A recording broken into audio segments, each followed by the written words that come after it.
Preparations have been going well for KSW 50, and yeah, we're right in the middle of the last bit of camp right now. So yeah, the intensity is at its peak, and we're just kind of in our flow state in a minute. You know, I left Phuket top team just before the Cage Warriors fight. So between the Cage Warriors fight and now, it's been such a short space of time. So, you know, to go out there right now, you know, it would be a bit too much, you know, a bit of a rush to get out there. So I pretty much stayed in shape, and staying in shape, the last fight didn't really last too long anyway, so yeah, I'm already in shape. So yeah, I felt it's best to stay at home, stay at my home gym. I plan to go back out to Phuket top team. Also plan to go out to San Diego to Alliance MMA as Eric Usk, the head coach of Phuket top team. He's now moved to Alliance in San Diego. So yeah, the plan is to go to both gyms at some point. I had 5 fights on my contract, and we pretty much got 2 fights out of 5. And yeah, the last one was, you know, Cage Warriors 106 at Hammersmith, right? So yeah. After the last Cage Warriors fight, there was a guy that fought just before me, Robertson Jorgensen, I don't know his name, he's from Norway or something like that. He was pretty much the guy that we wanted next. There's nobody else in the middleweight division really that makes sense, like in the middleweight division for the next title shot, that goes into the next title shot. So, you know, that fight wasn't looking like it was gonna happen. You know, there was some complications or something like that, and I was next probably booked to fight was November. So from now-ish to November, it's a 5 months difference, you know. And my fight didn't last long at all, so I was pretty much in shape to go again. So what has happened was pretty much I got an offer from KSW for the same amount of fights, and for me, you know, I just took the opportunity and signed with KSW, as I see, you know, in the long run, I see a lot more coming from, you know, KSW, I feel. So yeah, I just took the opportunity, you know. He was the guy that they offered me, and he was the only name that they offered at this time for the show. So I think he was already going to be on the card anyway, and they just wanted someone to match. And as soon as my name came up and they wanted to sign me anyway, I think it was just like a perfect fit for them. So yeah, the fight's going to go ahead, and kind of excited. I've never heard of him, to be fair. I've never heard of him. A lot of the boys that I train with, they have heard of him because they were from Polish descent. So no, I didn't heard of him until I had to look him up. What I saw, like, he's a veteran in Polish MMA, and it's, as everyone knows, it's the anniversary to their 50th show at Wembley. So it's his last dance, and this is his retirement fight. So I'm not gonna take that lightly. You know, he has lost his last 3 fights. Still not taking him lightly.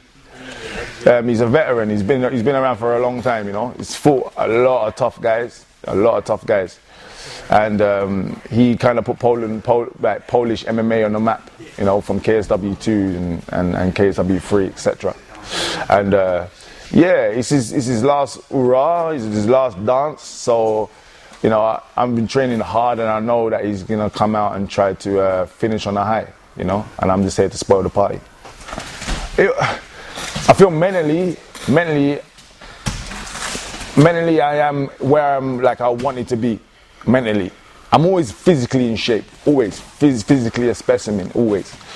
But mentally, I am exactly where I wanted to be back in 2017. There was a lot going on back then, and I tried to deal with it by getting into fights as soon as possible and try to make things right. That was definitely not the right way to go about it. So I had to sort some things out mentally and kind of just sync my mind to my body type of thing, and just going with the flow and letting these guys know what type of caliber I am and who they're stepping in the cage with, pretty much. So yeah, I'm definitely in a much better place like now, and I was searching. There's a feeling I was searching for, and it wasn't just the win, you know. It was that finish feeling. I like to finish people, you know. I like to finish people. I don't really like to finish by submission. I got loads of submissions, but I don't really like to finish by submission. I like to finish. So, like, you know, within these last fights, especially my last one, that feeling of just finishing him was the feeling I've been searching for since 2017, you know. So yeah, now I got that finish buzz that's in me, and I want to get that feeling back again.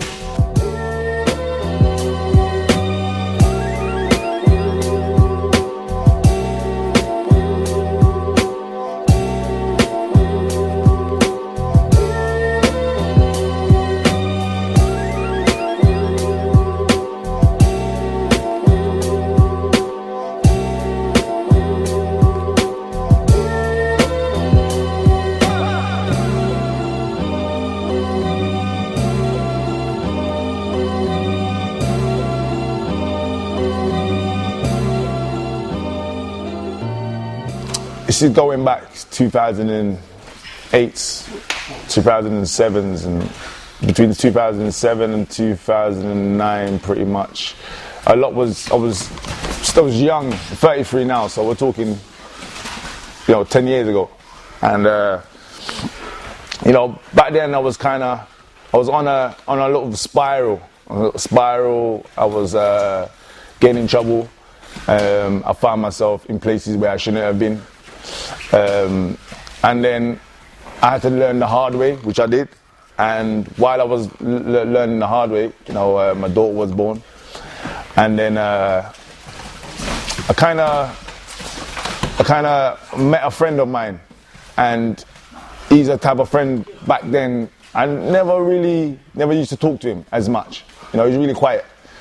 And it's like a day he said, come to the gym with him, and I was thinking, you know, let's go to the weights gym and let's push some weights.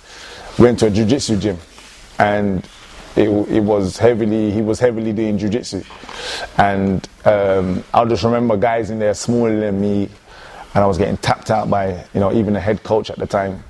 He was tapping me out, and these guys are 5'5" and 5'9", they're tapping me out, and I think from that day, it kind of triggered something. You know, I couldn't understand how these smaller guys were tapping me out, how these smaller guys were kind of beating me up, how these smaller guys were getting certain positions on me, and I was as big as I am.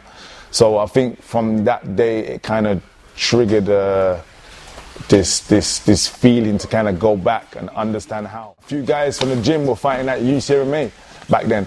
So, you know, I started to go to the shows and watch the shows, and then kind of just fell in love with, you know, MMA itself.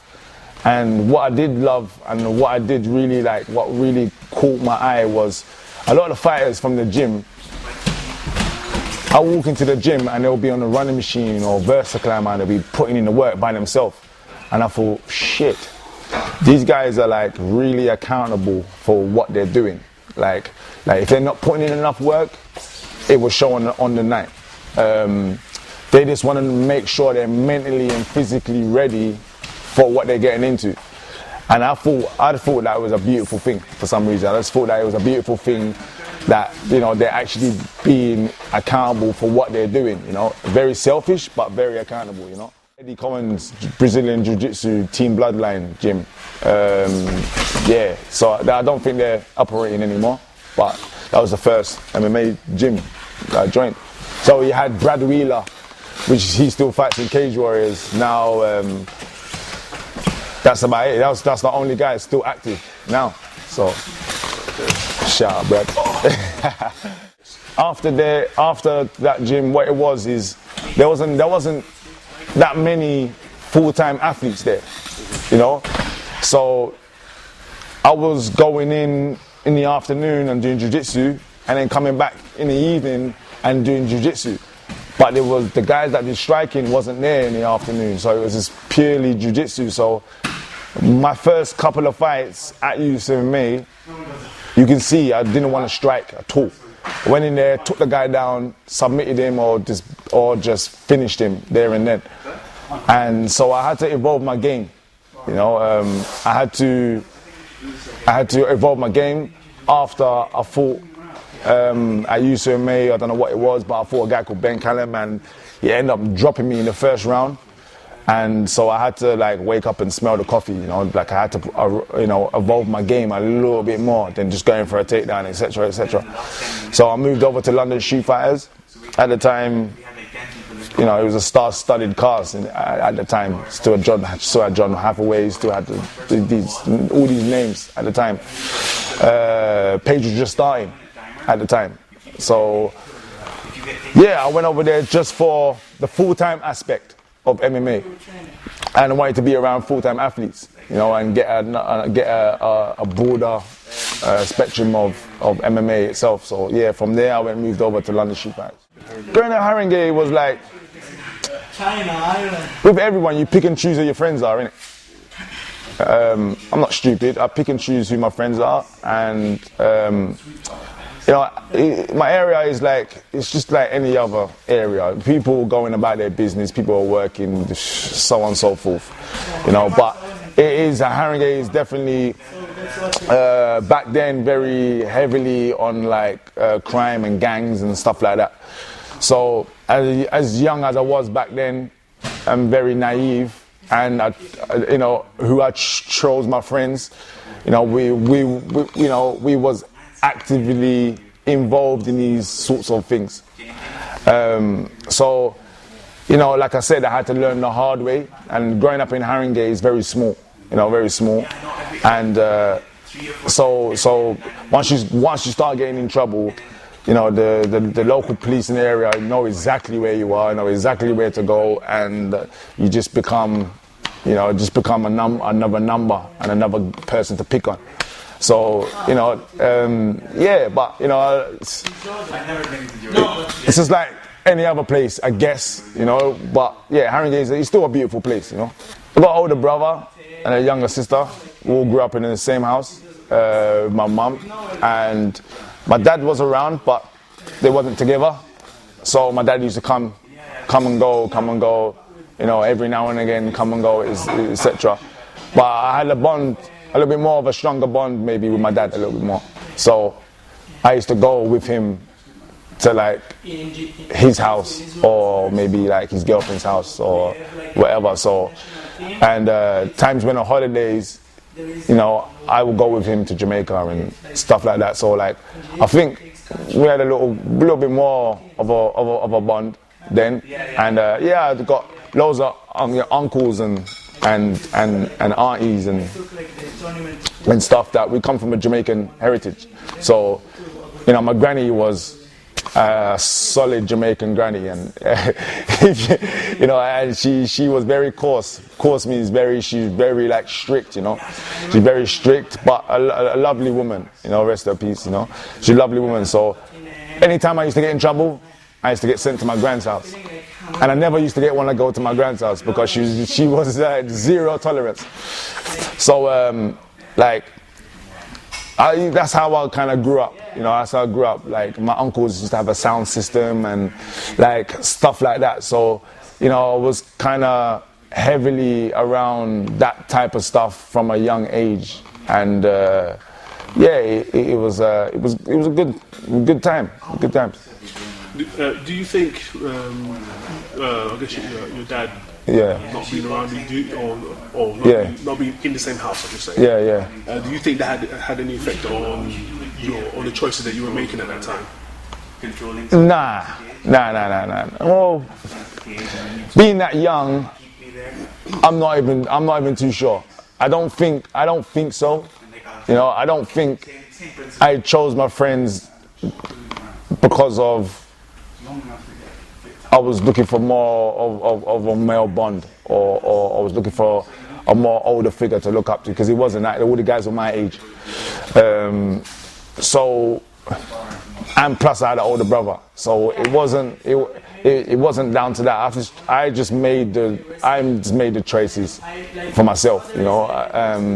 But don't get me wrong, you know, maybe it could have had an effect, but I was probably hiding it, I guess. You know, probably the way to vent it was just to go out, you know, just to go out and stuff like that. So, like, maybe, you know, maybe. I knew this was what I wanted to do from back then. I knew this is what I wanted to do. And all that made me do was kind of wake up and smell the coffee a little bit more and dig more deeper. So yeah, after that first loss, it never kind of deterred me away from the sport, you know, because that's not the kind of personality I am, and the character I am. So for the character I am, I kind of just dig deep. I dig deeper, you know, like if someone said I couldn't do something, I'll kind of dig a lot more deeper to try and do it, you know. And so yeah, that's what made me maybe stick, and that's why I am today. Do you know, when I first started, I wasn't even watching the UFC. I wasn't even watching it. Like, I didn't know UFC was like the hierarchy in MMA. I didn't know Bellator was the hierarchy within, you know, the sport of MMA. I just knew UCMA, I knew Bama, I knew Cage Warriors, the local shows that was going on. You know, so I wasn't really watching it at the time. You know what I'm saying? So, like, yeah, I was just watching more local stuff. It was just more local stuff, understanding what was going on locally first. Do you know what I mean? Before I started to look outside of you know, the UK, you know, and locally shit was going on. Like, locally shit was going on. Bama was going on strong. UCMA was going on strong. Cage Warriors was still going on strong. And like, the fighters back then, some of them are still here now, still fighting, you know. But I used to watch Tom Kong Watson and these guys that were, you know, Conor McGregor when he was in Cage Warriors. Todd Duffy when he was in Cage Warriors. Like, these guys were putting guys away back then. You know, Bola Miele, he was in the UCMA, done the Omar Fighter House. You know, Ashley Grimshaw, so many names, Brad Pitt, you know, so many names that were fighting back then that I was watching locally just to understand what was going on the circuit, like around first. And yeah, so that's what I did, pretty much. It was for me, is like, I knew back then, yeah, like after my first fight, my first professional fight, yeah, was at UK MMA in Portsmouth, and it was Grant Waterman's show, years ago, yeah. And I live in London, yeah, and he paid me £100 for that fight, yeah. And everyone knows, from London to Portsmouth, we're talking about £40 there and back, petrol. So that's £80. So really, I made £20 that day for that fight, yeah. So I knew back then it was never about the money, yeah. It was never about the money. The money will come, you know. I knew if I stuck on the goal, the money will come. Right now, you know, it's not making no money, you know, at all. So I knew the money would come. And then, I'm gonna mention no names, but later on down the line, I was with a friend of mine, and this is when I knew about UFC now. I knew about these organized Bellator and etc. And he was fighting in Japan at the time. And we were sitting down talking, blah, blah, whatever, whatnot. And he said he just got a contract for his next couple of fights. I said, yeah. And he was like, yeah. He was like, oh, I don't know if I should sign it though. The money's not great. So what do you mean the money ain't great? Like, obviously right now I'm at UCMA at the time, and I wasn't making that much either. But I knew it would come. And then he told me his purse. I said, Ross Clark. Like, when I heard his purse, yeah, I thought, yeah, I'm sticking to this. Like, I'm not moving. Like, this is, like, I love doing this. I love, like, getting up in the morning. I love training. For an end goal to be that, and still be loving and enjoying what you're doing, you're laughing. Like, you're laughing. So, yeah, I knew. At the end of the day, I knew at the beginning, you're not gonna make any much money. I knew that, but I knew, you know, stick on the grind and stay consistent. The money will come. But I enjoy doing this anyway, so it's a win-win. Right now, my plan for the next, I would say 3-4 years, is to get a major title at a promotion, preferably, you know, KSW, could be Bellator, UFC, whatever it is, to get a major title, and then pretty much just keep going, keep fighting, maybe defend the belt a couple times, and just after that, just build my own gym. I feel build my own gym, or I don't want to give out ideas too much of what I'm thinking, yeah, of doing after that. But I want to stay within MMA, but with, you know, I want to kind of broaden my horizons a little bit. But my main goal is to get a major title, and it's looking like KSW at the moment.